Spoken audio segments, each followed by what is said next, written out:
Well, first of all, hello everyone. As you all know that I am Sayyid Wakari is here, Director of Desire, the Institute of Personality Development. Again, I am happy to welcome you in my channel, Desire Spoken English and Motivation. This channel has been working for the students to motivate them to enrich their knowledge of English. Okay, so we have started one of motivational series. Okay, and I have uploaded two videos in this series, and it is the third video of our this series. Okay, so बहुत ही खुशी के साथ मैं आप सबके साथ ये बात शेयर कर रहा हूँ, पढ़ाई में दिलचस्पी बढ़ाएं। बहुत ही एक अजब सी ये बात लगती है कि पढ़ाई में दिलचस्पी बढ़ाएं। आज अगर हम देखें तो सभी के घर पे लाइब्रेरी है, सभी स्टूडेंट्स के पास बुक्स हैं, लेकिन जो पढ़ने का इंटरेस्ट है, जो दिलचस्पी है, वो आज भी हम देखें अगर तो बहुत स्टूडेंट में कम है। तो उस दिलचस्पी को कैसे राइज अप करना है, उसको कैसे ग्रो करना है, कैसे उस दिलचस्पी को बढ़ाना है पढ़ाई के अंदर, इसी एक महत्वपूर्ण टॉपिक पर मैं आप सबसे बात कर रहा हूँ आज। शायद मुझे लगता है अगर आप इस वीडियो को पूरा सुनते हैं तो आपको पता चलेगा कि हम पढ़ाई के अंदर कैसे दिलचस्पी बढ़ा सकते हैं, कैसे हम बहुत सारी बुक्स को अपने माइंड में फिट कर सकते हैं अपनी पढ़ाई की दिलचस्पी के जरिए। So we can say that love for reading, पढ़ाई के लिए प्यार, ये भी एक ऐसा विषय हो सकता है कि हम जितना टाइम पढ़ाई को दें उतना ही हमारा डेवलपमेंट होता है। तो शायद आप पढ़ाई के अंदर दिलचस्पी कैसे बढ़ाएं, पढ़ाई में दिलचस्पी कैसे बढ़ाएं, इस विषय पे हमारी चर्चा चल रही है। शायद अगर मैं आप सबसे ये बात कहूँ कि हमें पढ़ाई में दिलचस्पी बढ़ाना है, तो हम ऐसे पढ़ाई में दिलचस्पी बढ़ा सकते हैं कि जब भी हम कोई चीज़ खरीदने के लिए जाते हैं या कोई चीज़ लेते हैं, तो सबसे पहले हम ये देखते हैं कि उसकी गुडनेस क्या है, उसकी अच्छाई क्या है। उस चीज़ को ढूंढने के बाद हम ये डिसाइड करते हैं, ये फैसला लेते हैं कि हमें उस चीज़ को लेना चाहिए। फॉर एग्ज़ाम्पल शायद ऐसा हो सकता है कि हम सोचें आप कोई दुकान पे गए बुके खरीदने के लिए। जब आप बुके खरीदने के लिए एक शॉप पर गए तो वहाँ पे जाने के बाद आपको बहुत सारे बुके दिख रहे हैं, बहुत सारे फ्लावर्स वहाँ पे हैं, लेकिन आप जब बुके खरीदते हैं, जब आप बुके लेते हैं, तो आप ये सोचते हैं कि कौन से बुके में ज़्यादा फूल हैं, कौन से बुके के अंदर अच्छे कलरफुल फ्लावर्स हैं। ये बात आप उसके अंदर चेक करते हैं, और चेक करने के बाद आप उस फ्लावर को, उस बुके को खरीदते हैं। बस शायद आपसे ये बात कहने की कोशिश कर रहा हूँ कि जब आप बुके खरीदने के लिए गए तो आपने ये चेक किया कि उसके अंदर कलरफुल फ्लावर्स है क्या, बुके कैसा है, ये सारी चीज़ें चेक करने के बाद आपने उस बुके को खरीदा, उस बुके को लिया। I am trying to tell you कि जब आप स्टडी करने के लिए बैठे तो आप ये सोचें कि पढ़ाई करने से हमें क्या क्या अच्छाइयाँ मिलेंगी, पढ़ाई करने से क्या क्या एडवांटेजेस मिलते हैं, पढ़ाई करने के बाद जीवन में कितना बदलाव आता है, पढ़ाई करने से क्या ट्रांसफॉर्मेशन हम अपने अंदर फील करते हैं। ये चीज़ें हमें चेक करना है। जैसे बुके खरीदने के लिए फ्लावर्स कलरफुल होना चाहिए, बहुत सारे फ्लावर्स डिफरेंट काइंड्स के उसके अंदर होना चाहिए। ये चीज़ चेक करने के बाद बुके को हमने खरीदा। तो पढ़ाई के अंदर तो अनकाउंटेबल बेनिफिट्स है, अनकाउंटेबल एडवांटेजेस है।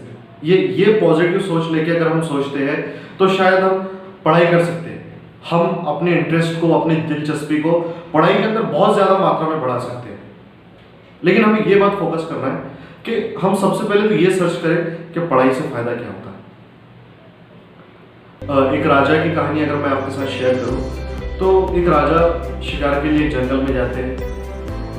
जाने के बाद वो जंगल में पहुँचते हैं, पहुँचने के बाद बहुत ज़्यादा बारिश और हवा तूफान के कारण वो वहीं जंगल में अटक जाते हैं। जब वो जंगल में वहाँ पे अटक जाते हैं, फंस जाते हैं, तो उनके पास खाने के लिए कुछ नहीं है, पीने के लिए पानी नहीं है।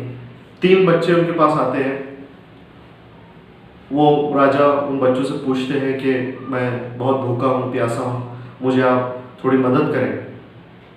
तो बच्चे घर पे जाते हैं, बादशाह के लिए और राजा के लिए खाना पानी सब लेके आते हैं और उन्हें सर्व करते हैं।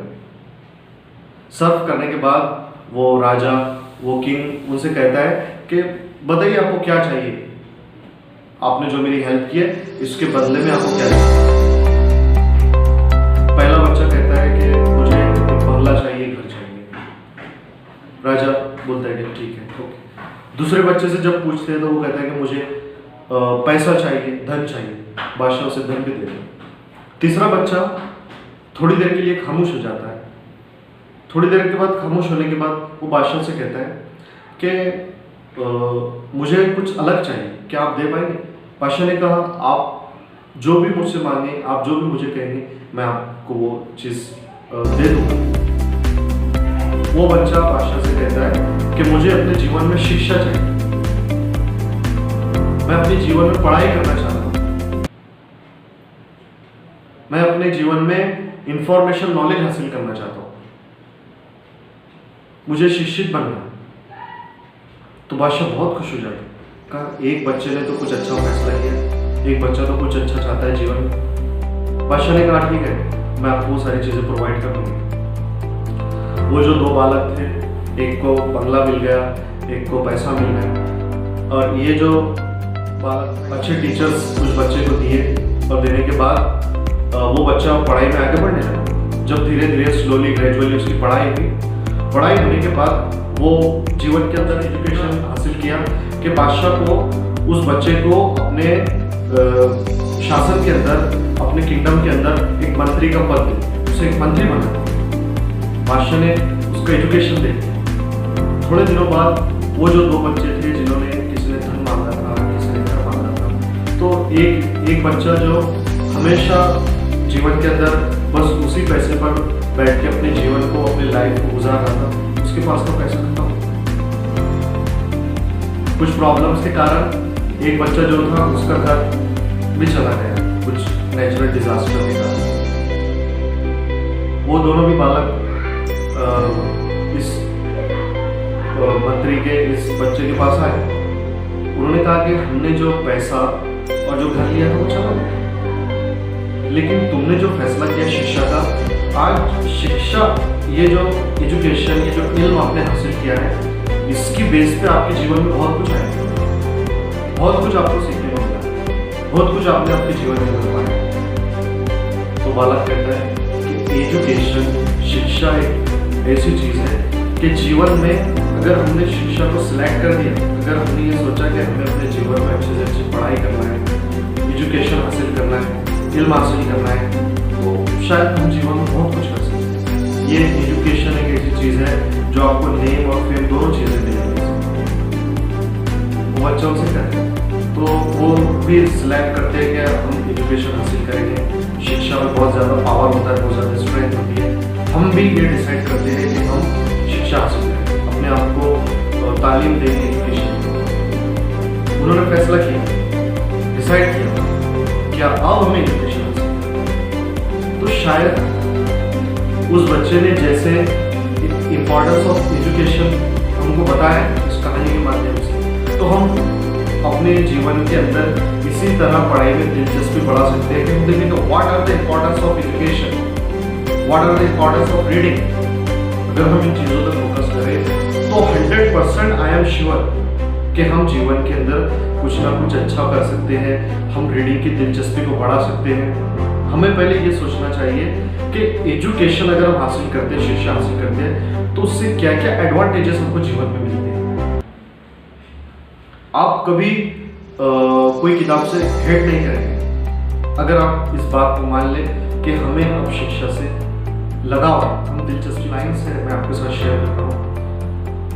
इल्म से हो मोहब्बत तो इल्म वाले से भी मोहब्बत हो जाती है। इल्म से मोहब्बत हो तो इल्म वाले से भी मोहब्बत हो जाती है।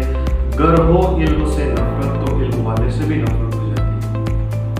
अगर आपको जीवन के अंदर एजुकेशन हासिल करना है, आपको शिक्षित बनना है, तो आपको जीवन में उन सारे लोगों से जुड़ना पड़ेगा जो इस सोसाइटी के अंदर, इस समाज के अंदर एजुकेशन को स्प्रेड कर रहे हैं। पूरी स्पिरिट के साथ, पूरी लगन के साथ, पूरी जद्दोजहद के साथ वो ये कोशिश कर रहे हैं कि हमको समाज में कुछ ना कुछ नया देना। तो ये वो जो कोशिश कर रहे हैं उनको उनके साथ जुड़ना। तभी जाके हम, अगर आपको एजुकेशन से लव है, आप एजुकेशन को मानते हैं, तो शायद जो एजुकेशनिस्ट है आप उनके साथ हैं। अब देखिए समाज में कौन ऐसा कार्य करता है। Okay, so thank you so much for listening this video. I want you all to subscribe my channel, and if you like this video, so please share with your friends, and don't forget to like this video. Thank you so much. Thank you so much.